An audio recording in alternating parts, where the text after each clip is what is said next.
ఇది బీరకాయ పచ్చడండి. దీనికి మనము ఒక 2 కప్పులు బీరకాయ ముక్కలు, ఒక 3-4 వరకు పచ్చిమిర్చి చిన్నవి, పావు కప్పు పల్లీలు, పావు కప్పు నువ్వులు, ధనియాలు, జీలకర్ర, మెంతులు, ఆవాలు అన్నీ కూడా ఒక అర చెంచా తీసుకున్నానండి. చింతపండు చిన్నది కొద్దిగా లేదా ఒక చెంచాడు చింతపండు పేస్ట్ తీసుకోవచ్చు. అయితే ఇందులో పల్లీలు బాగా వేగకపోతే పచ్చి వాసన వస్తుందండి. ఒక 5 నిమిషాలు సేపు మూత పెట్టి మగ్గించుకొని, పావు చెంచా లేదా అర చెంచా ఉప్పు వేసుకొని, ఒక పావు కప్పు పుల్లటి పెరుగు లేదా మామూలు పెరుగన్న వేసి రుబ్బేటప్పుడు రుబ్బుకుంటే ఇది బీరకాయ పచ్చడి మనకి తయారవుతుందండి. అయితే ఇందులో నేను తాలింపు వేయలేదు. తాలింపు కంపల్సరీ ఏం కాదండి.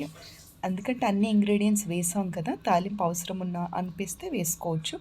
వేడి వేడి అన్నంతో ఆవు నెయ్యితో ఈ బీరకాయ పచ్చడి చాలా టేస్టీగా ఉంటుందండి.